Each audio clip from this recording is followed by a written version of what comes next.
ఇవాళ కాన్వర్సేషన్ కంటే ఎక్కువ సంగీతం వినిపించబోతోంది. అప్పుడో ఇప్పుడో ఎప్పుడో కలగన్నానే సీరాలో సందమామ ఎవ్వరమ్మ ఆ గుమ్మ సీతమ్మ నిజంగా నేనేనా ఇలా నీ జతలో ఉన్నా. ఇంజనీరింగ్ మానేసి ఇండస్ట్రీలోకి వస్తున్నప్పుడు మా ఊర్లో ఎంత చేసినా మళ్ళీ 4-5 సంవత్సరాల కంటే ఎక్కువ ఉండదు కదా కెరీర్. ఇప్పుడు ఈ పాటలన్నిటికీ మహానుభావులు లాంటి సంగీత దర్శకులు మీకు ఫోన్ చేసి మాట్లాడినప్పుడు మీకు ఎలా అనిపిస్తుంటుంది ఆ టైంలో? ఫస్ట్ టైం రెహమాన్ గారిని కలిసినప్పుడు ట్యూన్ తీసుకోవడానికి వెళ్ళాను. అప్పుడు నేనంటే డోంట్ బి నర్వస్ అని ఆయనే. మీ పాట పాడేటప్పుడు సరిగా ఉచ్చరించలేదని చెప్పి కొంతమంది బాధపడిన సందర్భాలు ఉన్నాయి. అందరూ తెలుగువారి చేత పాడిస్తుంటే మరి ఆదరించట్లేదు. మిగిలిన భాషల్లో ఉన్నంత నాణ్యత మన తెలుగు భాష గాయకుల గొంతుల్లో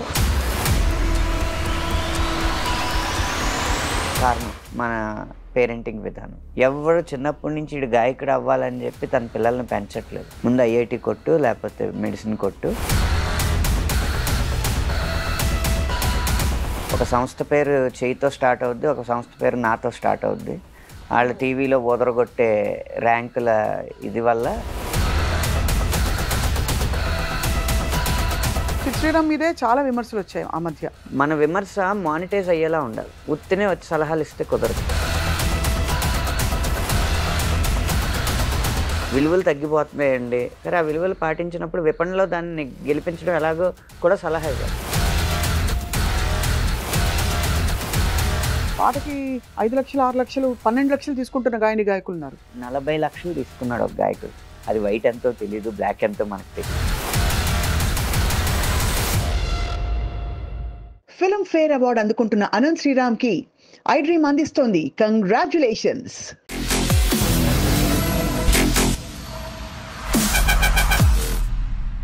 welcome to this very very special candid conversation full of music. ఇవాళ కాన్వర్సేషన్ కంటే ఎక్కువ సంగీతం వినిపించబోతోంది. నాకు చాలా ఇష్టమైన, మా అందరికీ యాక్చువల్లీ చాలా ఇష్టమైన గేయ రచయిత అనంత్ శ్రీరామ్. ఇంత స్ట్రైట్గా పాయింట్కి ఎందుకు వచ్చానంటే, అనంత్ గారి గురించి చెప్పాలంటే తనకు మాట ఎంత ప్రధానమో తన ధారలో పాట కూడా అంత ప్రధానం. కాబట్టి తను రాసే అందమైన పొందుపరిచే మాటలకి ట్యూన్ కూడా అలాగే అల్లి చెప్పేస్తుంటారు మ్యూజిక్ డైరెక్టర్స్కి చాలా సందర్భాల్లో. ఇది నేను స్వయంగా చూశాను. సో అనంత్ శ్రీరామ్ గారి 2 దశాబ్దాల జర్నీలో ఎన్నెన్నెన్నో హిట్ పాటలు రాసిన విషయం తెలుసు. కానీ విశ్లేషణ, వివేకం, విచక్షణ అన్నీ ఉండే తన పాటల ప్రయాణం ఎటువైపో మరొక్కసారి వాళ్ళ తట్టి లేపి తెలుసుకునే ప్రయత్నం చేద్దాం. మిమ్మల్ని చూసి నాకు కూడా మంచి మంచి పదాలు వచ్చేస్తున్నాయో. పొంగి పొరుతుంది కవిత్వం. ఎలా ఉన్నారు అనంత్ గారు? బాగున్నానండి. మిమ్మల్ని చూడడం చాలా సంతోషం. ఎందుకో చెప్పనా, తాను నేను అని నా ఆల్ టైమ్ ఫేవరెట్, అంతకంటే ఫేవరెట్ పాట మళ్ళీ రాదని కూడా నేను డిసైడ్ అయిపోయాను. అవును, లేకపోతే నా హాలర్ ట్యూన్ మారేది కదా. అంతేగా, మీకు కూడా అంతేనా? నా కాలర్ ట్యూన్ 2016 నుంచి అదే. ఎప్పుడైనా దాన్ని దాటి రాద్దాం అనుకుని ప్రతిసారి ప్రయత్నిస్తున్నాను, విఫలమవుతున్నాను, మళ్ళీ ప్రయత్నిస్తాను. నాకు ఈ పాటతో పాటు మీరు రాసిన పాటలన్నీ కూడా అర్థవంతంగా అర్థమయ్యేలా ఉంటాయి. అర్థవంతంగా లేకపోతే పాటకి సార్థకత లేనట్టే. మీకు సంగీతంతో పరిచయం ఎలా వచ్చిందో అనంత్ గారు? రంగస్థలం మీద. అంటే చిన్నప్పుడు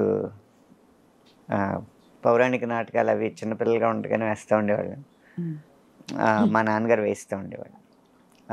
హార్మోనీ వాయిద్యకారులు వాయిస్తున్నప్పుడు ఇది ఈ రాగం, అది ఈ రాగం అని మా నాన్నగారు చెప్తా ఉంటే ఆయనకు కూడా అలాగే వచ్చింది. ఆయన గురువు ఎవరు లేరు. ఆయన కూడా పద్యాలు రాగాల్లో కట్టి పాడుతూ ఉంటారు అన్నమాట. అలా అబ్జర్వేషన్ మీద కొద్దిగా 30 రాగాలు తెలుసు. అంటే మరీ 30 రాగాలు తెలుసా? లైన్గా ఒక్కోటి అనుకుందాం ఊరికే. ఏ రాగాలు తెలుసు చెప్పండి. చాలా ఈజీగా చెప్పచ్చు. ముందు శంకరాభరణం తీసుకున్నాం, వైట్లు మొత్తం. శంకరాభరణం తీసుకున్న తర్వాత శంకరాభరణం నుంచి మోహన, సరిగా పదస, హంసధ్వని, సరిగా పనిస, శుద్ధ సావేరి, సరిమ పదస. అబ్బబ్బబ్బబ్బా, నాకు తెలిసిన రాగాలు మీకు తెలుసు. ఇది సగమదని నీలాంబర, శంకరాభరణం హిందోళం పాడుతున్నారు. హిందోళం చిన్నగా, శంకరాభరణమే చూస్తున్నాం మనం ఇప్పుడు మొత్తం వైట్. సగ కాదు సగప ధనిస ఒకటి ఉంది వలజి సగ పదని సా చిన్నది సాని ద పగ సా వలజ కళావతి అలా ఇందులో గా మారితే మోహన్లో గా మారితే శివరంజని సరిగా పద సా సద పగరి సా శంకరాభరణంలోనే మా మారితే కళ్యాణి. అబ్బో మీరు అసలు మొత్తం విద్వాంసులు అవ్వడానికి అన్ని లక్షణాలు ఉన్నాయి మీరు. ఈ 30 తెలిస్తే విద్వాంసులు ఎలా అవుతారు? ఉన్నాయి 72 మేళకర్తలు, మళ్ళీ దానిలోంచి పర్మిటేషన్స్ కాంబినేషన్స్ చూసుకుంటే వందల వేల రకాలు. అయితే మంచి పరిజ్ఞానం ఉన్నట్టే అనంత్ గారు. సో పాటతో మీ ప్రయాణం అలా మొదలైందనమాట. అయితే రంగస్థలం నుంచి మొదలైంది. అంటే నాటకాలు వేస్తున్నప్పుడు పద్యాలు పాడుతున్నాం, డైలాగులు చెప్తున్నాం. ఈ రెండిట్లో పద్యం బాగున్నా చప్పట్లు కొడతారు, లేకపోతే ఏదైనా డైలాగ్ బాగున్నా చప్పట్లు కొడతారు. కానీ ఆ ఆర్టిస్ట్ కాదు కదా చెప్పేది, ఆ డైలాగ్ ఇచ్చింది ఆ రచయిత, ఆ పద్యం ఇచ్చింది ఆ రచయిత కదా అని నటన కన్నా రచన మీద ఎక్కువ మక్కువ వచ్చింది. ఆ రచనలో చూస్తే డైలాగ్ ఏమో దాంట్లో అంత కవితాత్మకత ఉండదు, పద్యంలో ఉంటుంది కానీ ఎక్కువ మందికి అర్థం అవ్వదు. ఈ రెండింటికి మధ్య ఏంటి ప్రక్రియ, మాటకి పద్యానికి మధ్య ప్రక్రియ పాట అని అనిపించి దాని మీదకి మొగ్గు చూపాను. మీరు రాసిన అందమైన పాటలు చాలా అందంగా గాయని గాయకులు పాడుతూ వచ్చారు కదా.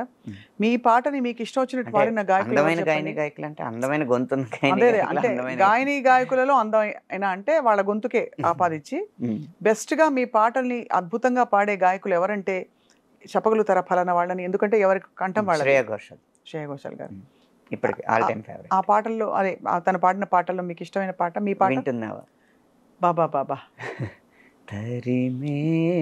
ఆ పాట అండి బాబోయ్, ఏంటండి ఏం పాట గుర్తు చేశారండి.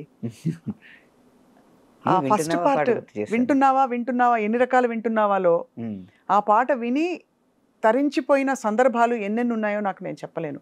మీ పాట రెహమాన్ గారి సంగీతం. అది తమిళ్లో మన్నిప్పాయ అని వస్తుంది. అప్పటికి నాకున్న లాజిక్ ప్రకారం సారీ, థ్యాంక్స్, ప్లీజ్ ఇవి చెప్పితే కనుక ప్రేమ అవ్వదు, వాటన్నిటికీ అతీతమైంది ప్రేమ అని చెప్పి తమిళ్లో మన్నిప్పాయని నేను తీసుకోలేదు. మళ్ళీ వింటున్నావా అనేదే నాకు అనిపించింది అనమాట. అప్పుడు రెహమాన్ గారు కూడా అడిగారు, ఇందులో మన్నిప్పాయ ఎందుకు తీసుకోలేదని.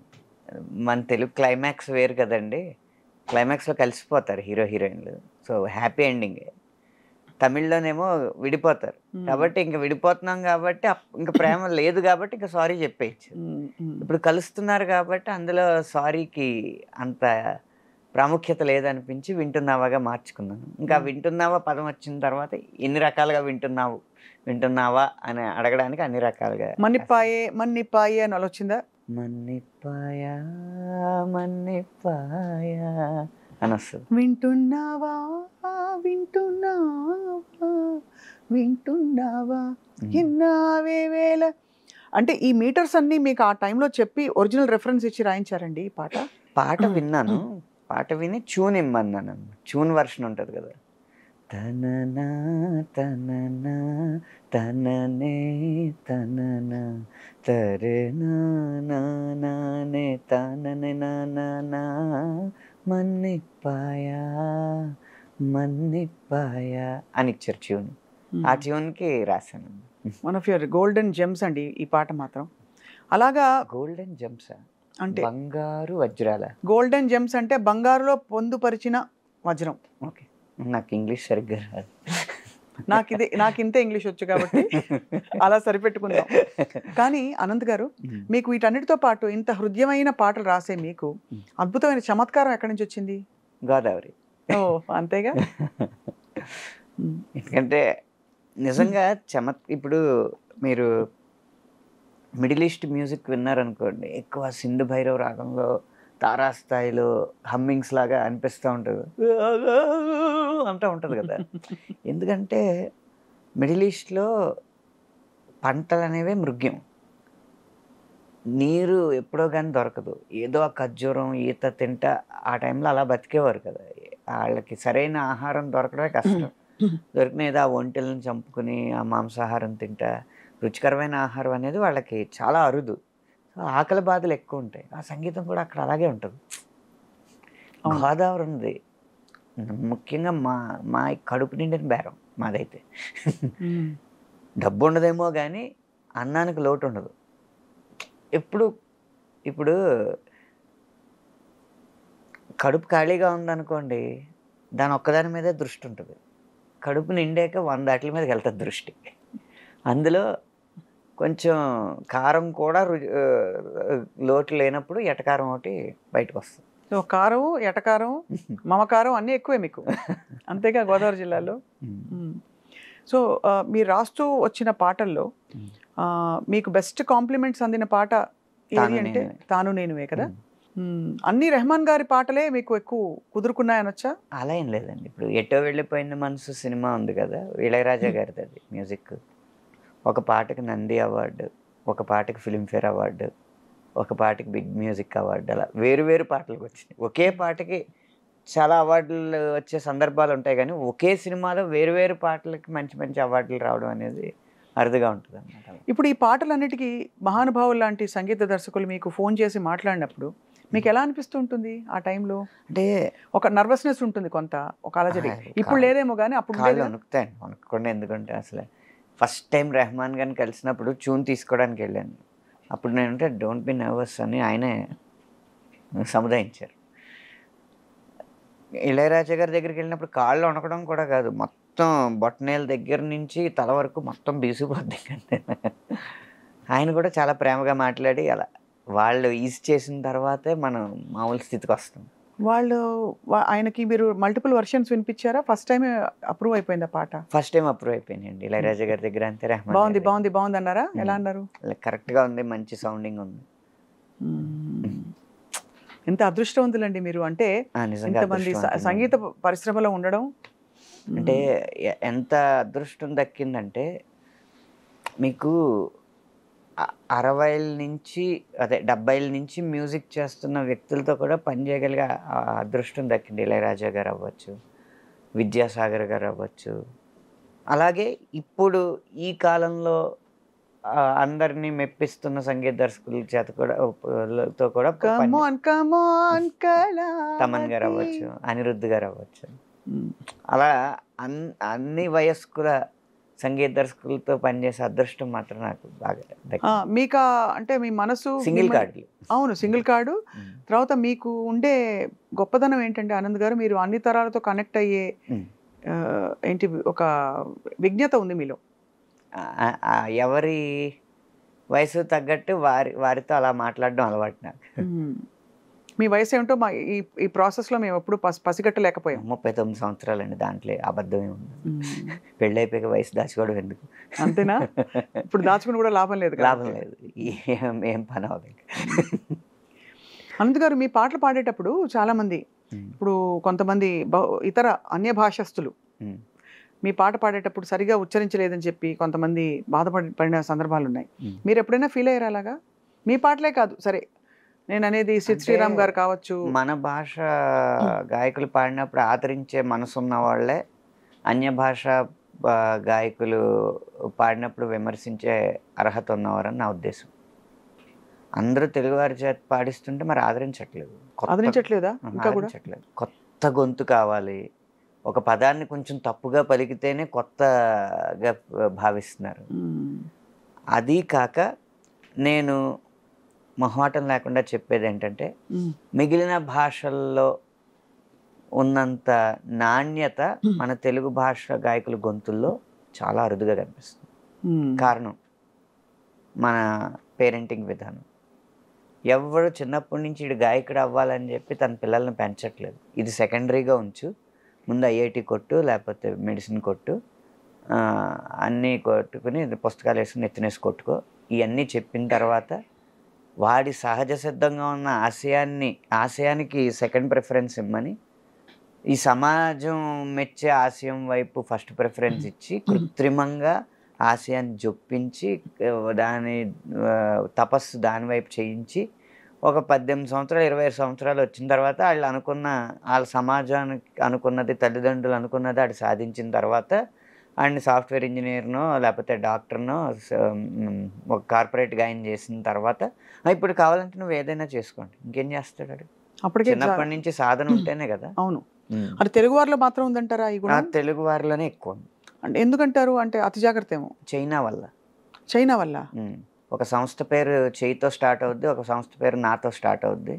వాళ్ళు టీవీలో ఓదరగొట్టే ర్యాంకుల ఇది వల్ల అది మీరు అన్ని చూపిస్తేనే మాకు అర్థమవుతుంది. 1 2 5 అలాగేనా?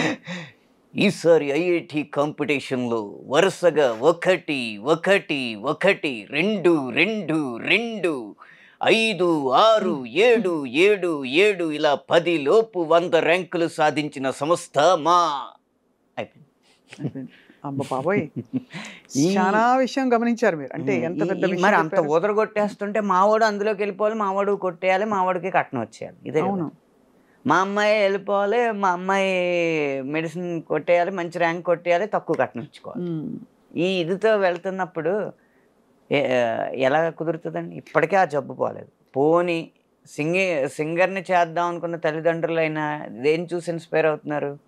రియాలిటీ షోస్ని చూసి ఆల్రెడీ వచ్చేసిన సినిమా పాటని ఎవరో అమ్మాయో అబ్బాయో పాడితే దానికి నుంచి చప్పట్లు కొడుతుంటే నువ్వు కూడా అలా కొట్టించుకోవాలని చెప్పి ఆ సినిమా పాటలు ప్రాక్టీస్ చేస్తున్నారు. సాధన లేదంటారు?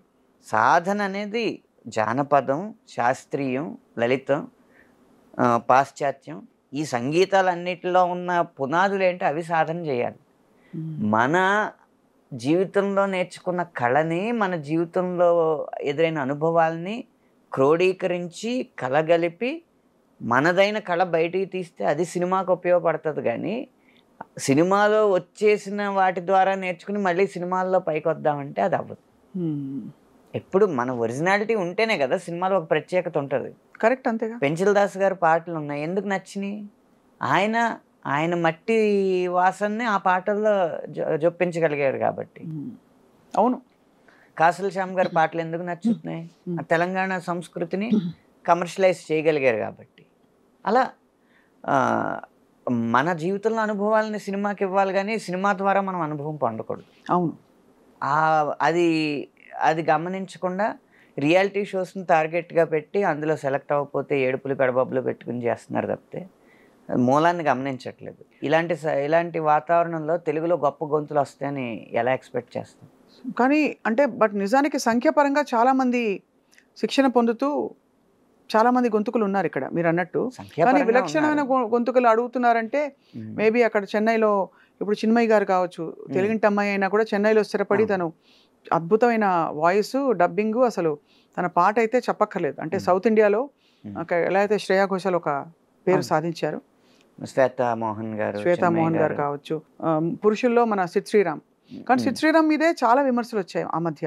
తన ఆంగ్ల భాష, అరవ భాష యాసతోటి కొంచెం తెలుగు పదాలని ఈ 100 మిలియన్లు అదే 200 మిలియన్లు దాటిన పాటలు ఒక 3 ఉన్నాయండి ఫ్లాగ్షిప్ మిలియన్స్ లెక్కలో చూస్తే. ఒకటి ఇంకేం కావాలి, 2 కళావతి, 3 ఇప్పుడు 2 ప్రేమ మేఘాలు. ఆ 3లో 2 సిద్ శ్రీరామయ్యే. ఇప్పుడు విపణిలో ఏది ఎక్కువ అంకెలు చూపిస్తుందో అదే విజయం. ఇప్పుడు విమర్శించినంత మాత్రాన అంకెలు తగ్గట్లేదు కదా. తగ్గవు, కరెక్టే. మనం విమర్శ అనేది మన విమర్శ మానిటైజ్ అయ్యేలా ఉండాలి. ఉత్తినే వచ్చి సలహాలు ఇస్తే కుదరదు. అంతేగా.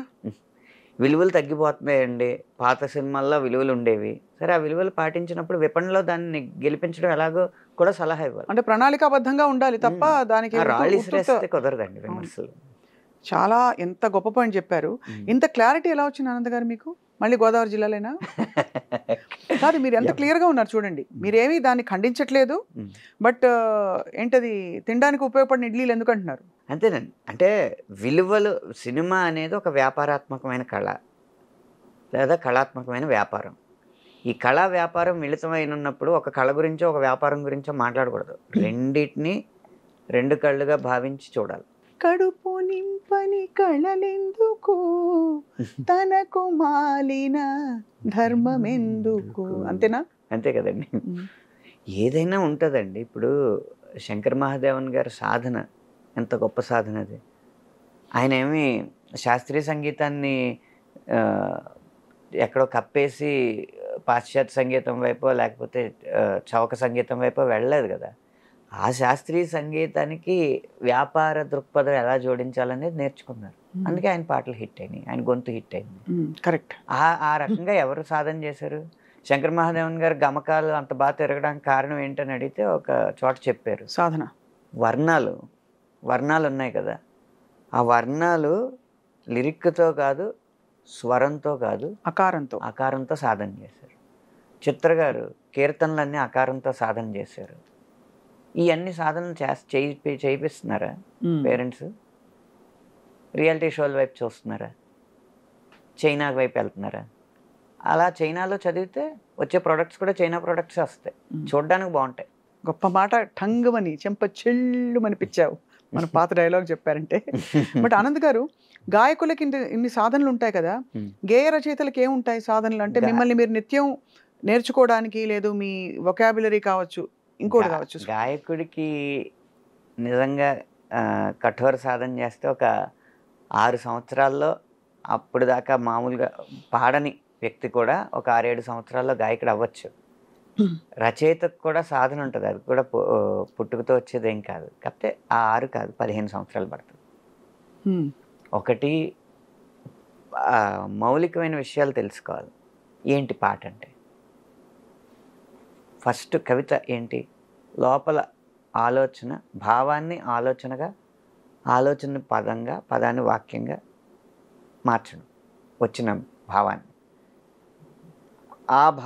అలా వాక్యంగా మార్చిన దాన్ని లయబద్ధంగా చేయడం పాట, అంతే కదా. ఇప్పుడు భావం ఎలా ఉండాలి? భావం మనకి ఎగ్జాంపుల్ చెప్తారు కదా, కాళిదాసు కాలంలో భోజరాజు మంచి శ్లోకం చెప్తే మంచి కానుకలు ఇస్తారంట అని చెప్పి ఒక పేద బ్రాహ్మణుడు ఎవరో, పండితుడు, గొప్ప పండితుడే, బ్రాహ్మణుడు ఎవరో వెళ్ళి ఒక సత్రం దగ్గర ఒక లైన్ రాసుకుంటాడంట. దాని అర్థం ఏంటంటే, భోజనం దేహి రాజేంద్ర అని మొదలవుద్ది.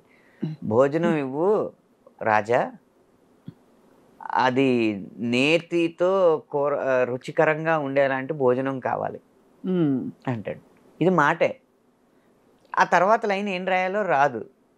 అటు ఎక్కడో కాళిదాసు, ఒక గుడిలో కాళిదాసు కనిపిస్తే ఆయన దగ్గరికి వెళ్ళి ఇలాగా, రాజు ఏదైనా శ్లోకం ఇస్తే కానుకిస్తాడంట, కొంచెం పేద స్థితిలో ఉన్నాను నేను, ఒక లైన్ వచ్చింది, తర్వాత ఏం రాయాలో చెప్పండి అంటే ఆయన చూసి, భోజనం దేహి రాజేంద్ర, నేతితో కూడిన భోజనం కావాలి అని చెప్పి మొదటి పాదం పూర్తయిన తర్వాత రెండవ పాదం ఆయన పూరించిస్తాడు. ఏంటంటే అది శరత్చంద్ర చంద్రికా ధవళ దది మాహిషంతు శరత్చంద్ర చంద్రికా ధవళ దది.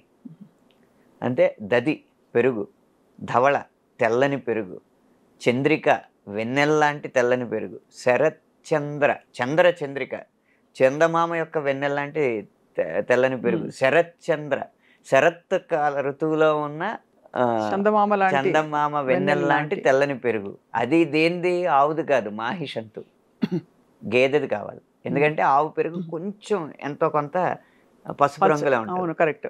కాబట్టి అలాంటి పెరుగుతో ముగించాలి భోజనం అని చెప్పి కింద ముగిస్తాడు అనమాట.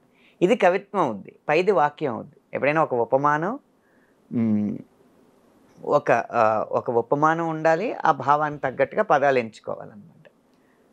అలా కవిత్వం పుట్టిన తర్వాత దాన్ని లయబద్ధంగా ఎలా పెట్టాలి?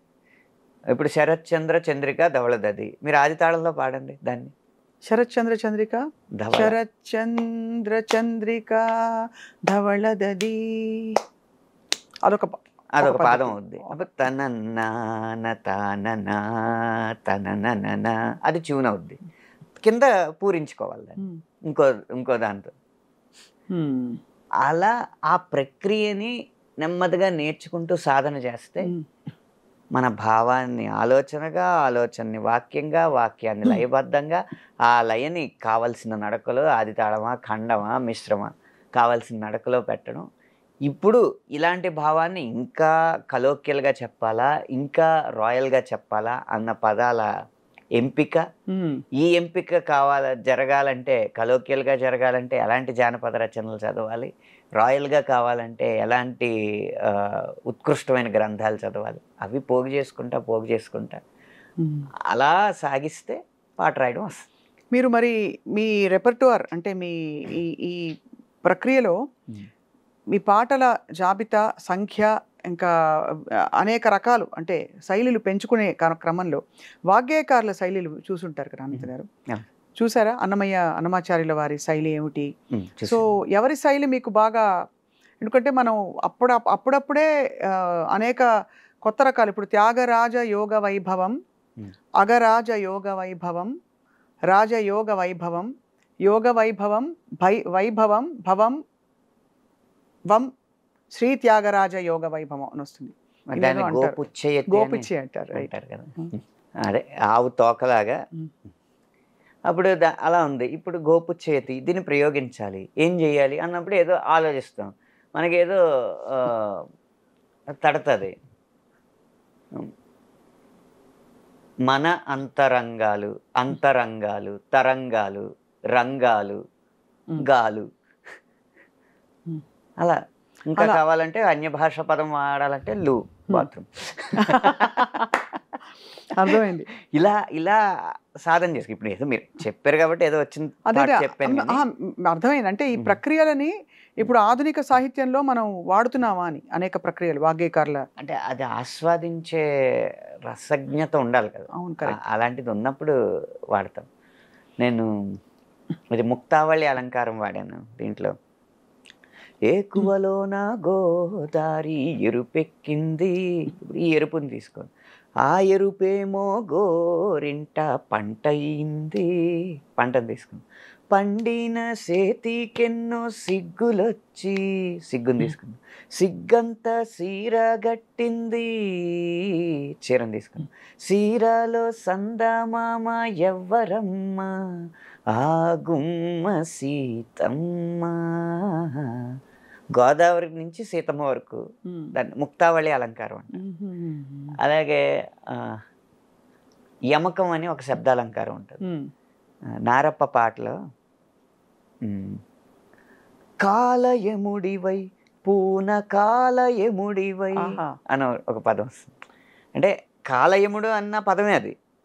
ఆ పూన అనేది చేర్చేటప్పటికి పూనకాలయముడివై అని. అలాగే చేఖానుప్రాస అని ఉంటుంది. అంటే పక్కనే ఉండాలి, అదే పదం ఉండాలి, కానీ వేరే అర్థం ఉండాలి. పిసినారి నారివే పిసరంత పలకవే. నారి అనేది ఉంటుంది కదా, నారి అంటే స్త్రీ, వనిత. పిసినారి అంటే లోభి. పిసినారి నారివే అదనమాట చేఖానుప్రాస. దీనేమంటారు? వెన్నెల్లో గోదావరి కలవరం కలవరం అని వస్తుంది. అది యమకమే. ఎందుకంటే ఇప్పుడు ఆ కలవరం పక్కన వస్తే చేఖానుప్రాస. అయ్య బాబాయ్, భాషలో ఎన్ని పార్శ్వాలు ఉంటాయో మాట్లాడేస్తాం కానీ ఇవన్నీ మీరు పద్ధతిగా నేర్చుకున్న జ్ఞానమా లేక అక్కడక్కడ ఇలాంటి మీలాంటి పండితులు అందరూ చెప్తుంటే వచ్చిన? దేవదేవం భజే. నన్ను పండితులు అన్నారా? మరి మీరు పండితులే కదా, సంగీతంలో మీరు పండితులే. సంగీతం నేర్చుకున్నామండి, అది తల్లిదండ్రుల భిక్ష. అప్పుడు మీరు చెప్పారు కొంతల వరాల రాగం గురించి చెప్పారు, ఇంకా ఎవరి దగ్గర నేను కొంతల వరాల గురించి చెప్పాను అనుకోండి, అది స్వప్న గారు చెప్పారని వాళ్ళకి సమాచారం ఉండకపోవచ్చు, నాకు తెలుసు అనుకుంటారు. అలా. సో ఇసి ఖుషిమే. మీరు హిందీ పదాలు ఏమైనా వాడుతున్నారా మీ పాటల్లో? అప్పుడప్పుడు. అంటే నాకు హిందీ పూర్తిగా రాదు, ఆ ప్రాసలో కలిస్తే వాడుతూ ఉంటాను అప్పుడప్పుడు. బాక్సులు వచ్చిండ్రే బేసులు పెంచుండ్రే బాక్సులు బద్దలు యాష్ కరే డానులు వచ్చిండ్రే డాన్సులు దంచుండ్రే ఫ్యాన్స్కి పండగే జూంబరే ఏ కొండాలైనా పిండి చేసే కండలున్నోడే గండాలైన దండం పెట్టే గుండె దమ్మోడే వీళ్ళిద్దరిట్టాగొస్తే భూమి దద్దరిల్లాలంటే హే టాలీవుడ్ని బాలీవుడ్ని తారుమారేంగే తార్మార్ తక్కరుమార్ వస్తుంటాయి. ఒక విచిత్రమైన విషయం అడగాలి అనంత్ గారు. మీరు 20 ఏళ్ళుగా ఇండస్ట్రీలో ఉన్నారు. అంతకుముందు 70వ దశకం నుంచి, అదే 19 ఏళ్ళు దగ్గర 70వ దశకం నుంచి పనిచేస్తున్న పెద్ద పెద్ద మహానుభావులతో మీరు ఇప్పుడు పనిచేస్తారు కలిసి. మనకి వేటూరి వారు, సీతారామ శాస్త్రి గారు, ఇంకా చాలామంది మహానుభావులు గేయ రచయితలు కవుల గురించి చెప్పినప్పుడు ఈ తరం కవులు కానీ గాయకులు కానీ అప్పుడు తీసుకున్న మహానుభావుల జీతభత్యాల కంటే రెమ్యూనరేషన్స్ కంటే ఇప్పుడు పదింతల అమాంతం పెరిగిపోయింది. అంటే ఇప్పుడు మనం వినడం ఈ తరం గాయని గాయకులు తీసుకుంటున్న రెమ్యూనరేషన్ ఒక పాట పాడడానికి అంతటి బాలు గారు కూడా ఆయన హైయెస్ట్ పొజిషన్లో ఉన్నప్పుడు కూడా తీసుకోలేదని. ఇంత వ్యత్యాసం రావడానికి ఏమిటి కారణం? ఇప్పుడు ఇంకా పెరిగారు కదా, ఇన్ఫ్యాక్ట్ సంఖ్యాపరంగా పెరిగినప్పుడు డిమాండ్ సప్లై కదా కారణం. మీరు ఇన్ని విశ్లేషణలు చేస్తూ ఉంటారు వార్తా ఛానల్స్లో. ఇన్ఫ్లేషన్. అప్పుడు బంగారం ఎంత? 1990లో 3,000 కాసు, ఇప్పుడు ఎంత? 60,000. అది అంటే కానీ ఇది గమనించారు కదా, పాటకి 5 లక్షలు 6 లక్షలు 12 లక్షలు తీసుకుంటున్న గాయని గాయకులు ఉన్నారు. అవును, ఏనాడు మనం వినలేదు. మనం 15 లక్షలు 40 లక్షలు తీసుకున్నాడు ఒక గాయకుడు. ఎవరు సార్? చెప్పకూడదు అని ఏముంది, అది తెలిసే తీసుకుంటే. అది ఏ రూపంలో తీసుకున్నారో మనకు తెలియదు. అది వైట్ ఎంతో తెలియదు, బ్లాక్ ఎంతో మనకు తెలియదు. అది తెలియనప్పుడు మనం చెప్పి ప్రూఫ్ లేదనుకోండి, కరెక్ట్, పేరు చెప్పకూడదు. కానీ అలా పెద్ద పెద్ద సమాచారం కూడా సమాచారం అలా తీసుకుంటున్న గాయని గాయకులు ఉన్నారు. అంటే నిజంగా ఇవాళ ఇండస్ట్రీలో నిలదొక్కుంటే కాసుల పంటే. అంటే ఇక్కడ నిలదొక్కుకోవడం కంటే కూడా అండి, వచ్చిన సక్సెస్ అనేది ఎలాంటిది అనేది ముఖ్యం. తెలియకుండా ఒక పాట అన్ని కలిసి వచ్చి అది 1000 మిలియన్లకి వెళ్ళిపోయింది అనుకోండి, అమాంతం పెరుగుతుంది. అంతే, వ్యాపారాన్ని బట్టే ఉంటుంది ఏదైనా. అంతే అంతే అది ఖచ్చితంగా అది దాన్ని గౌరవిస్తూనే. మీకు ఎప్పుడైనా లీన్ పీరియడ్స్ వచ్చాయి మీరు వచ్చిన కొత్తల్లో కానీ? అంటే కొంత ఖాళీ ఉన్న సమయాలు వచ్చి ఏమిటి నేను అని వచ్చిన ఒక 10 నెలలు అంటే అప్పుడప్పుడు ఒక పాట రావడం అలా అయింది. కానీ ఆ తర్వాత నుంచి ఎప్పుడు పొద్దున్న లేస్తాయి బాబు ఆయనకి పాట ఇవ్వాలి అన్న ఇదితోనే, కానీ ఈరోజు ఏం పాట లేదు రాయడానికి అన్న రోజు ఎప్పుడూ లేదు నాకు ఈ 19 సంవత్సరాలు. చాలా గొప్ప వరం మీకు అది. బహుశా మీరు అనుకుని ఉండరు కదా అనంత్ గారు? నేను అనుకున్నాను. అంటే ఇంతటి నేను ఇంజనీరింగ్ మానేసి ఇండస్ట్రీలోకి వస్తున్నప్పుడు మా ఊర్లో శ్రేయోభిలాషులే, కానీ భయం ఉంటుంది కదా. వాళ్ళు చెప్పింది ఏంటంటే ఎంత చేసినా మళ్ళీ 4-5 సంవత్సరాల కంటే ఎక్కువ ఉండదు కదా కెరీరు, ఎందుకు ఇంజనీరింగ్ వదులుకుని ఇటు రావడం అని. అంటే అంతకన్నా ఎక్కువ ఉండే చూపెడతాను అన్నాను. ఆ 4 8 అయింది, 8 16 అయింది, 16 ఇప్పుడు 19 అయింది. చాలా గొప్ప విషయం, చాలా గొప్ప. అది ఖచ్చితంగా మీ ఏంటి మీ పూర్వజన పుణ్యంతో పాటు మీ ప్రతిభ అండి. ఎందుకంటే అందరినీ మెప్పించడం అంత సహజం కాదు. ఎంత పుణ్యాలు ఉంటే మాత్రం. ప్రతిభ పాండిత్యంతో పాటు ఏదైనా ఆవగింజ అంత అదృష్టాన్ని కూడా నమ్మాలండి. ఆవగింజ ఎక్కడంటే మీ పాటలు హిట్ అవ్వడం, ఆ స్థాయిలో హిట్ అవ్వడం అనేది ఆవగింజ ఖచ్చితంగా. ఓ 4 హిట్ పాటలు పాడుకుందాం అనంత్ గారు మీవి. కాలంలో వెనక్కి వెళ్దాము ముందుకు వెళ్దాం మీ ఇష్టం. నాకు అప్పటి నుంచి ఇప్పటివరకు అన్ని పాటలు ఇష్టం కాబట్టి మీకు ఎలా అంటే అలా. మీ హిట్ పాటలు కొన్ని ఊరికే ఒక 2 లైన్లు అలా పల్లవులు అనుకుంటే అదొక తృప్తి. మొదటి నుంచి చూద్దాం అయితే. ఫస్ట్ హిట్ అన్న రుచి నేను చూసింది ఫస్ట్ బొమ్మరిల్లు అప్పుడో ఇప్పుడు. తీపి కన్నా ఇంకా తీయనైనా తేనె ఏమిటంటే వెంటనే నీ పేరని అంటానే, హాయి కన్నా ఎంతో హాయిదైనా చోటే ఏమిటంటే నువ్వు వెళ్ళే దారని అంటానే, నీలాల ఆకాశం నా నీలం ఏదంటే నీ వాళ్ళు కళ్ళల్లో ఉందని అంటానే, అప్పుడో ఇప్పుడో ఎప్పుడో కలగన్నానే చెలి, అక్కడో ఇక్కడో ఎక్కడో మనసిచ్చానే మరి. ఆ తర్వాత వెంటనే కొత్త బంగారు లోకం వచ్చింది హిట్. నిజంగా నేనేనా ఇలా నీ జతలో ఉన్నా, ఇదంతా ప్రేమేనా ఎన్నో వింతలు చూస్తున్నా, ఎదలో ఎవరో చేరి అన్నీ చేస్తున్నారా, వెనకే వెనకే ఉంటూ నీపై నన్నే తోస్తున్నారా, హరే హరే హరే హరే హరే రామ, మరి ఇలా ఎలా వచ్చేసింది ధీమా, ఎంతో హుషారుగా ఉన్నదెలోన ఏమ్మా. ఏమ్మా అది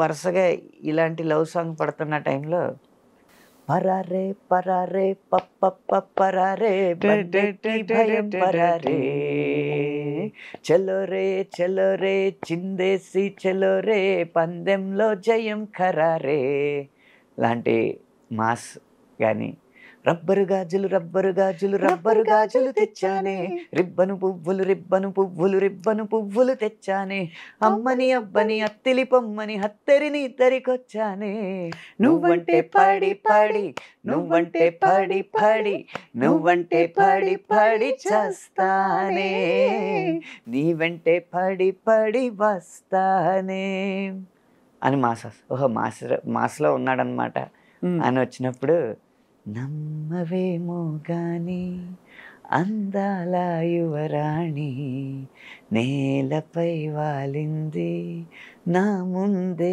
మెరిసింది అందుకే అమాంతం నామది అక్కడే నిశ్శబ్దం అయినది ఎందుకో ప్రపంచం అన్నది ఇక్కడే ఇలాగే నాతో ఉంది నిజంగా కళ్ళతో ఎంతగా మంత్రమేసింది అదేదో మాయలో నన్నిలా ముంచివేసింది. ఇప్పుడు అన్నీ మిక్స్ అయిపోయి ఇంగ్లీష్లు ఆకాశం బద్దలైన సౌండ్ గుండెల్లోన మోగుతుంది నిన్ను కలిసాక ఇలాంటిది ఇంకా అన్ని రకాలన్నమాట. చిన్నదో వైపు పెద్దదో వైపు చిందేసి చెంగుమంటే పెరగదా ఊపు సోకులో వైపు సొంపులో వైపు చల్లేసి చంపుతుంటే కలగదా కైపు లాంటివి. ఇలా కమర్షియల్ మీటరే అటు క్లాస్ అయినా మాస్ అయినా కమర్షియల్ మీటర్లో జరుగుతున్న సందర్భంలో అనుకోకుండా వచ్చిన సినిమా ఏమాయ చేసేది. అబ్బబ్బబ్బబ్బ అసలు ఆ పాటలు మంది ముందుకొచ్చి అందాలు సల్లుతున్న ఈ గుండెకేమవ్వలా ఓ నిన్న కాక మొన్న వచ్చి ఏమాయ చేసావే పిల్లి మొగ్గలేసిందిలా హోసాన పువ్వులు హోసాన గాలుల్లో నీ వాసన హోసాన పువ్వుల్లో నిన్ను చూసినా ఏ సందు మారినా ఈ తంతు మారునా ఓ నా వల్ల కాదు ఇంకా నన్ను నేను ఎంత ఆపినా హోసాన ఊపిరినే వదిలేస్తున్నా హోసాన ఊహల్లో జీవిస్తున్నా.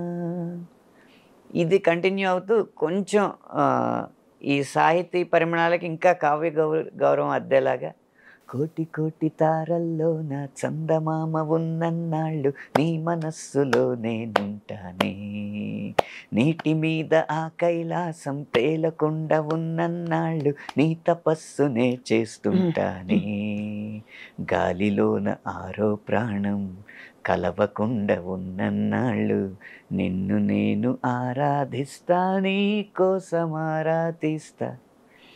మళ్ళీ వెనక్కి మాస్ అసలు పూర్తి శాస్త్రీయం ఏమన్నా రాశారా? పూర్తి శాస్త్రీయం అంటే ఉదాహరణకి మన తెల్లవారదేమో స్వామి ఆ టైపు శుభప్రదం విశ్వనాథ్ గారి మూవీలో ఒక శాస్త్రీయం జానపదం జుగలబంది సన్నివేశం వస్తుంది అనమాట. ఆ పాట ఏంటంటే అనుకోకుండా బాలు గారు పాడు అని చెప్పి గదమ ఇస్తే జై హింద్ అంటాడు హీరో క్యారెక్టర్ నరేష్ గారు. జై హింద్ అన్న పదం నుంచి అతనికి ఇన్స్పిరేషన్ వచ్చి జానపద శైలిలోనే ఎత్తుకుంటాడు అనమాట. ఇది సల్లనయ్యనే ఏలేలో ఏలేలేలో ఏలో ఏలో యాలా ఏలేలో ఏలేలో ఏలో ఏలో యాలా ఏలేలేలో ఏలేలేలో యాలా ఏలేలో ఏలో యాలా. ఇది సల్లనయ్య రామయ్య ఏలిన నేల ఇది నల్లనయ్య గీత వింటూ ఎదిగిన నేల. చల్లనయ్య నల్లనయ్య. ఆహా. ఏలేలో ఏలేలేలో యాల, ఏలేలేలో ఏలో యాల. ఆవునైన అమ్మాని కొలిసేనేలా, జీవుల్లో దేవుడినే చూసేనేలా, జీవుల్లో దేవుడినే చూసేనేలా. అందుకని అప్పుడు ఆయన శాస్త్రీయంగా దానికి జుగల్బందీ చేస్తారు. అలా చేస్తూ చేస్తుండగా పాటలో చివరి అంకం వచ్చేటప్పటికి అన్నీ ఈ నేల ఎలాంటిది అని చెప్పడానికి, వేద భూమిలో అణువణువు నాదమయం, ఈ నాద భూమిలో ప్రతి కణువు రాగమయం, శుకపికాల మెలకువలే శుద్ధ సావేరిగా, రాతిరప్ప కదలికలే రీతి గౌళగా, అబ్బో హిమనదాల నడకలవే హిందోళంగా, హాసములై పూసిన ఈ సదయ హృదయ కమలములే, పులకలొలికి పలుకు కలికి పదములు హంసానందిగా, నినదించిన భూమి నిను పెంచిన భూమి. ఎంత అద్భుతంగా ఉంది ఆనంద్ గారు ఈ పాట. మణిశర్మ గారు, నేను మామూలుగా అసలు రాగాలు కూడా భలే పెట్టారు అక్కడ. రాగాల పేర్లు రాస్తే, అరా నువ్వు రాగాల పేర్లు రాసేసి నీకు రాగాల పేర్లు తెలిసని డంకా బజాయించేద్దాం అనుకుంటున్నావు, నేను అయ్యే రాగాల్లో చేస్తాను. చిన్న ఒక లైన్ ఉంటుంది, అంటే సుఖపికాల మెలకువలే శుద్ధ సావేరిగా, అంటే ఆ లైన్ శుద్ధ సావేరిలో. అవును. నెక్స్ట్ రాతిరప్ప కదలికలే రీతి గౌళ. నెక్స్ట్ హిందోళం. హిమనదాల నడకలవే హిందోళంగా, హాసములై పూసిన ఈ సదయ హృదయ కమలములే హంసానంది, పలుకు కలికి పదములు హంసానందిగా, నినదించిన భూమి నిన్ను పెంచిన భూమి. అసలు తెలిపేదొకటే, లోకా సమస్త సుఖినో భవంతు. అదొక జుగల్బందీలా ఉంటుంది అన్నమాట. చాలా బాగుంటుంది ఆ పాట. చాలా అద్భుతంగా ఉందండి ఇది. చాలా చాలా ఎన్ని మంచి పాటలు మీ కలంలో కుదురుకున్నాయి అనంత గారు. అసలు వినేవాళ్ళ అదృష్టం. ఎందుకంటే ఇవి 10 కాలాల పాటు నిలిచే పాటలు. ఇవేదో దొరికిన పదాలని ఏదో పొందుపరిచే చాలా డీప్ మీనింగ్తో రాసిన జాడలు కనిపిస్తున్నాయి స్పష్టంగా. అంతే, ఆ వైవిధ్యానికి ఏదో ఒక అదృష్టం దొరికింది. ఇప్పుడు నేను గోదావరి జిల్లాలో పుట్టిన వ్యక్తిని, అక్కడే పుట్టి పెరిగిన వ్యక్తిని. ఏదో చదువు కృష్ణా జిల్లాలో 2 సంవత్సరాలు, గుంటూరు జిల్లాలో 3 సంవత్సరాలు గడిచింది, కానీ నా ప్రభావం అంతా గోదావరి జిల్లా. కానీ ఒక సందర్భంలో రాజన్న సినిమాలో తెలంగాణ జానపద శైలిలో రాయాల్సి వచ్చింది. అది కూడా ఒక స్టోరీ నడుస్తూ ఉంటుంది పాటలో.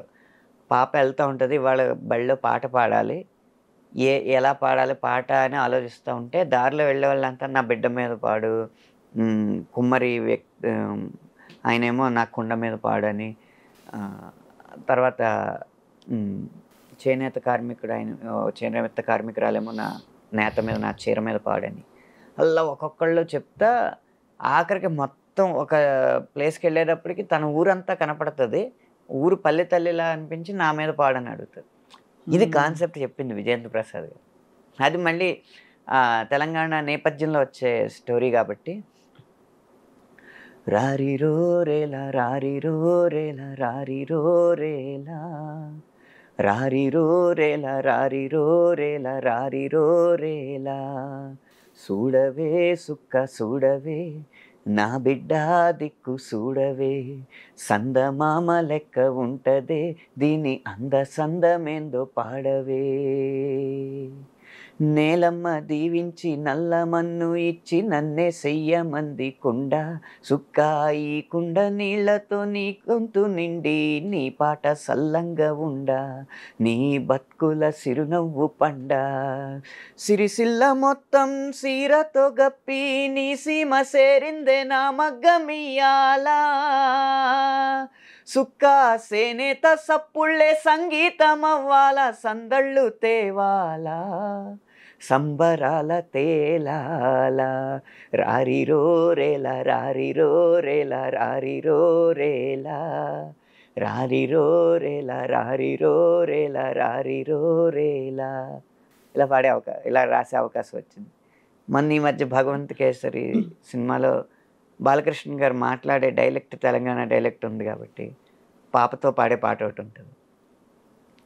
ఉడతా ఉడతా ఉషా ఉష్ సప్పుడు చెయ్యకుర్రి మీ కన్నా మస్తుగా ఉరుకుతుంది మా సిట్టి సిన్నారి సిలక సిలక గప్పూసు గమ్మున కూషోర్రి మీ కన్నా తీయగా వలుకుతుంది మా పొట్టి పొన్నారి అని పల్లవి. ఆ చరణం చాలా మంచి పేరు వచ్చిందనమాట దాంట్లో. అమ్మనైతా లాల పోస్తా అయ్యనైతా జోల వాడుతా అవ్వనైతా బువ్వ వెడతా దువ్వెనైతా జడలల్లుతా పత్తి పువ్వైతా నీకు రైకలియనీకి పట్టు పురుగైతా నీకు పావడియనీకి ఏమన్నైతే నీకేమన్నైతే నేనేమన్నైతా నిన్ను కాయనీకి ఉయ్యాలో ఉయ్యాల నా ఊపిరి నీకు ఉయ్యాల ఔ మల్లా గీసేతుల్ల నిన్ను మొయ్యాల. అప్పుడే పెద్ద మనిషి అవుతుంది అమ్మాయి. ఒప్పుల కుప్ప ఉయ్యాలో ఉయ్యారి భామా ఉయ్యాలో సిగ్గుల మొగ్గ ఉయ్యాలో సింగారి బొమ్మ ఉయ్యాల ఓణీల నెమిలమ్మ రాణి లెక్కస్తుంటే ఊరు ఊరంతా ఉయ్యాలో బతుకమ్మ బతుకమ్మ ఉయ్యాలో బంగారు గౌరమ్మ ఉయ్యాల సంబరాల గుమ్మ ఉయ్యాలో సల్లంగా బతుకమ్మ ఉయ్యాల నువ్వు సల్లంగా బతుకమ్మ ఉయ్యాల. అలా సంస్కృతిని కూడా పాటలో జోడించే అవకాశం వచ్చింది. అది అంటే మీ క్యాన్వాస్ ఎంత పెద్దదో మస్తిష్కంలో మీకుండే పదాలు కావచ్చు, మీ ఇమాజినేషన్, మీ భావుకత అన్నీ కలగలిసి అది ఆచరణలో పెట్టే శాస్త్రి గారి పాట ఒకటి ఉంది. నటరాజు స్వామి జటాజూటిలోకి చేరకుంటే విరుచుకుపడు సురగంగకు విలువేముంది. అలాగా మీ పదాల అల్లికకి మీలోని విచక్షణ వివేకం అన్నీ తోడై కరెక్ట్గా అమర్చే నాడి పట్టుకున్నారు అనంత్ గారు మీరు. అందుకే అంత ఒక్కొక్క పాట కూడా స్పెషల్గా ఉంది. అంటే ఇప్పుడు దీనికి ఇంకో వర్షన్ రాయమన్నారు అనుకోండి, నాకున్న పదాల పరిధి వరకు రాయలేనేమో. ఈ ఉన్నది పోగు చేసి రాసింది ఆమోదించడం అనేది దర్శకుడు గొప్పతనం అంతే. అది మీరు అన్నట్టు మీకు అదృష్టం ఏంటంటే అన్ని హిట్ పాటలు పడ్డాయి, పాటలన్నీ హిట్ అయ్యాయి. అన్నీ హిట్ అవ్వలేదు, హిట్ పాటలు కూడా ఉన్నాయి. మామూలుగా మీకుండే 19 ఏళ్ల ఈ గేయ రచయిత జీవితంతో చూసుకుంటే మిగతా వాళ్ళతో చాలామంది అంటే గొప్ప కవులు రచయితలు మనకి చాలామంది ఉన్నారు. సో అసలు ఇక్కడ ఈ విషయం చెప్పండి, మీ సమకాలీకులు మీ పాటని ఎలా ఆస్వాదిస్తారు? చంద్రబోస్ గారు ఎప్పుడు ఒకసారి నాకు బాగా గుర్తు, ఎటో వెళ్ళిపోయింది మనసు ఆడియో రిలీజ్ అయింది. అప్పుడు పెద్ద ఎవరికి ఇంకా ఆ పాటలు రీచ్ అవ్వలేదు. ఆ టైంలో మెసేజ్ చేశారు, ఎటో వెళ్ళిపోయింది మనసు పాటలు విన్నాను, వేరే స్థాయికి తీసుకెళ్ళావు సాహిత్యాన్ని అని చెప్పి మెసేజ్ చేశారు. ఆయన చాలా మంచి మనసున్న రచయిత వ్యక్తి. చంద్రబోస్ గారు చాలా మంచి మనసు. అలాగే భాస్కర్ భట్ల గారు, ఆయన పాటలు కూడా చాలా అదిరిపోతాయి. మంచి చంద్రబోస్ గారి భాస్కర్ భట్ల గారు చెక్కోరి పాట విని ఆ పనిముట్టు అన్న పదాన్ని వాడిన తీరు మాత్రం చాలా అబ్బురపరిచింది. ఇట్టి పసిగట్టి కను కదలిక పట్టి కనిపెట్టి వలపుల రుచి పట్టే పనిముట్టే అవసరమట ఇకపైన అని ఉంటుంది లైన్. ఒక ప్రేమ పాటలో పనిముట్టు అనేది ఒక కర్మాగారంలో ఉండేది కదా మామూలుగా, జనరల్గా కార్మికుడికి సంబంధించిన విషయం. ఆ పనిముట్టుని కూడా ప్రేమ పాటలో తేవడం అనేది చాలా బాగా నచ్చిందని చెప్పారు. అలా ఎప్పుడు అంటే రచయితలకి పెద్ద ప్రొఫెషనల్ రైవలరీ, అసూయ, ఈర్ష్య, ద్వేషాలు ఉండవండి. అంటే ప్రపంచం ఏదో ఊరికి అలా అవి అన్ని ఆపాదిస్తారు. ఈ తరంలో అయితే అసలు లేవండి. ఎందుకంటే ఉన్న రచయితల సంఖ్య తక్కువ, రాయాల్సిన పాటల సంఖ్య ఎక్కువ. ఇప్పుడు అసూయ ఎందుకు వస్తుంది? వాళ్ళందరూ తెగ రాసేస్తున్నారు, మనం రాయకుండా ఇంట్లో ఖాళీగా కూర్చుందాం అన్నప్పుడే కదా. అవును. అందుకని ఏ రచయితకి ఖాళీ లేదు. ఇంకా అసూయ ఉండే అవకాశం లేదు. అందరూ వాళ్ళ వాళ్ళ శైలిలో మహానుభావులు. అనంత్ గారు, ఇప్పుడు మీరు ఇంత పరిధి ఆల్రెడీ చూసేశారు. సో ప్రతి వాళ్ళకే ఒకటి ఉంటుంది కదా, ఇంకా నెక్స్ట్ లెవెల్కి వెళ్ళాలి అని ఏదో ఒకటి పెట్టుకుంటారు. ఆ లెవెల్ ఉన్నా లేకపోయినా మా మైండ్లో ఒకటి ఉంటుంది. మీరు అలా మీకు ఒక తీరని కళా కోరిక, ప్రబోధాత్మకమైన పాటలు రాసే అవకాశం నాకు తక్కువ వచ్చింది. రాసినవి కూడా పెద్దగా హిట్ అవ్వలేదు, ఎందుకంటే సినిమాలు హిట్ అవ్వకపోవడం వల్ల. అలాంటి కథలు వచ్చినప్పుడు నిజంగా ఒక హిట్ అయిన సినిమాలో ఒక ప్రబోధాత్మకమైన పాట రాస్తే రచయితకి సంతృప్తి. అవును, శాస్త్రి గారికి ఉన్న నిగ్గదీసి అడుగు సిగ్గులేని జనాన్ని లాంటి పాటలు ఇంకా మా తరంలో అంటే సినిమాలు కూడా రావట్లేదు. కథలు ఎక్కువ రానప్పుడు పాటలు కూడా తక్కువే ఉంటాయి. తక్కువ పాటలు హిట్ అయ్యే పాటలు ఉండకపోవచ్చు. కానీ ఇప్పటికీ మీరు ఇంకా ఆ వయస్సు ఇంకా రాలేదని అనుకోవాలి, అన్వయించుకోవాలి. మీకు అంటే అలా అలా సరిపెట్టుకోవాలంటున్నాను. బహుశా లేదండి, ప్రబోధ రాదు, అలాంటి సినిమాలు రాలే. కానీ ఏదేమైనా మీ ప్రయాణంలో మీరు బాగా బలపడి లాస్ట్ టైం మాట్లాడినప్పటికీ ఇప్పటికీ కూడా ఇంకా ఎన్నో పాటలు వచ్చేసాయి, హిట్ పాటలు. సో అదృష్టం. వివాదాలు తగ్గాయి. దిగు నాగా తర్వాత మీ గురించి ఏం వివాదాలు ఏమీ రాలేదు. అప్పటికి మీరు క్లారిఫై చేసింది చాలా మందికి నచ్చిందండి. అవునండి. కానీ అలా మీకు ఎప్పుడు ఈ మధ్యకాలంలో ఫలానా పదాలు ఉండాలి, ఇటువంటి ఒక సన్నివేశం ఉంది అని ఇప్పుడు అసలు డబుల్ మీనింగ్ తగ్గిపోయింది రండి, అవసరమే లేదు. ఎందుకంటే అంతా బహిరంగంగా ఒకే మీనింగ్ ఉంది కాబట్టి స్ట్రైట్ మీనింగే ఉంటుంది. ఇదివరకు ఒక టైంలో చాలా నడిచింది కదా ఆ డబుల్ మీనింగ్ స్టైల్. అప్పుడు ప్రేక్షకుల అభిరుచిని బట్టి ఉంటుంది ఎక్కడైనా, అంతే. ఆదరించకపోతే ఏది ముందుకు రాదండి. ఒక ప్రయత్నం చేస్తాం, ఆ ప్రయత్నం ఆదరించట్లేదు అన్నప్పుడు ఎందుకు చేస్తాం. మీ ఈ సాహితీ ప్రయాణంలో మీ శ్రీమతి గారి పాత్ర ఉంటుందా? పాట వింటారా? అంటే పాట రాయడానికి ఓపిక కావాలి కదండి, ఓపికకి భోజనం పెట్టాలి కదా. మీరు బాగా నాకు ఇవాళ ఆదివారం అంటే మామూలుగా మా ఇంట్లో ఒకటి ఉంటుంది, మీ ఇంట్లో ఒకటి ఉంటుంది, అలా మీకు ఇష్టమైంది మీరు చేయించుకు తినేది? మంచి కరకరలాడే బంగాళదుంప ఎప్పుడు పెసరపప్పు చారు. సో అయితే మరిన్ని అద్భుతమైన పాటల ద్వారా మీతో మేము అలా పరిచయం పెంచుకుంటూ పోవాలని మేము ఆశిస్తున్నాం. ఈ ఫిలింఫేర్ సాక్షిగా కంగ్రాచులేషన్స్. ఫిల్మ్ఫేర్ అవార్డు అందుకుంటున్న అనంత్ శ్రీరామ్కి ఐ డ్రీమ్ అందిస్తోంది congratulations once again on all the great achievements. And ఈ సందర్భంగా ఈ ఫిల్మ్ఫేర్ అనేది పెద్ద హీరో సినిమాకి వస్తే ఆ వెలుగంతా కూడా ఖచ్చితంగా పెద్ద హీరో ఉన్నప్పుడు ఆ వెలుగు వాళ్ళదే అవుతుంది, ఆ వెలుగులోనే నడుస్తాం. మహేష్ బాబు గారి సినిమా రాసే, పవన్ కళ్యాణ్ గారి సినిమా రాశాను, ఎన్టీఆర్ గారి సినిమా రాశాననే చెప్పుకుంటాం కదా. మా మార్కెట్ పెరగడానికి కూడా అలాగే చెప్పుకుంటాం. కానీ నిజంగా బేబీ లాంటి సినిమా, చిన్న సినిమా, ఆ సినిమాలో పాట ఒకటే 100 మిలియన్లు దాటడం, 2 ఫిలింఫేర్ రావడం, ఈ 2 చిన్న సినిమా సాధించడం వల్ల ఆ ఘనత ఎక్కువ నేను తీసుకోవడానికి ఒక స్వేచ్ఛ వచ్చింది. కాబట్టి ఈ సందర్భంగా ఓ 2 ప్రేమ మేఘాలు పాట నేను ఇచ్చినట్టుగా ఆమోదించిన దర్శకుడు సాయి రాజేష్ గారికి, నిర్మాత ఎస్కేఎన్ గారికి కూడా మనం ధన్యవాదాలు తెలుపుకోవాలి. నిజానికి ఆ సినిమా తయారవుతున్న టైంలోనే అది ఎలా ఉంటుందో ఏమిటో అనే ఒక హోప్, ఒక ఆశ ఉండింది బాగా రావాలని ఆనంద్ దేవరకొండ గారు మాట్లాడినప్పుడు. అది కానీ ఫైనలీ ఏ స్థాయికి చేరిందంటే ఆ సినిమా మొన్న ఇటీవల సంగీతం శ్రీనివాసరావు గారిని పలకరించి ఒక ఇంటర్వ్యూ చేసిన సందర్భంలో ఆయన ప్రస్తావించిన గొప్ప సినిమాలు చిన్న సినిమాలు, అందులో బేబీ ఒకటి, బలగం ఒకటి. సో అది ఆయన మరీ చెప్పారు. సో అన్నీ కలిస్తేనే ఒక గొప్ప సినిమా తయారవుతుంది. మీ వంటి వారు ఉన్నారు కాబట్టి ఆ సినిమాలో మంచి పాట రావడం. నేననే కదా, 5 మొత్తం నాతో పాటు 5 పురస్కారాలు అందుకున్నారు ఆ సినిమాకి. అవును. ఒక సినిమా పోని పురస్కారాలు అందుకున్న సినిమా కలెక్ట్ చేయలేదా అంటే 100 కోట్లు దాటి కలెక్ట్ చేసింది. అలాంటి తృప్తి చాలా అరుదైన సినిమాలకు వస్తుంది. కరెక్ట్, అవును, నిజమే. అది మీకు వన్స్ అగైన్ మనస్ఫూర్తిగా అభినందనలు, కంగ్రాచులేషన్స్. ధన్యవాదాలు అనంత్ శ్రీరామ్ గారు. Thank you so much.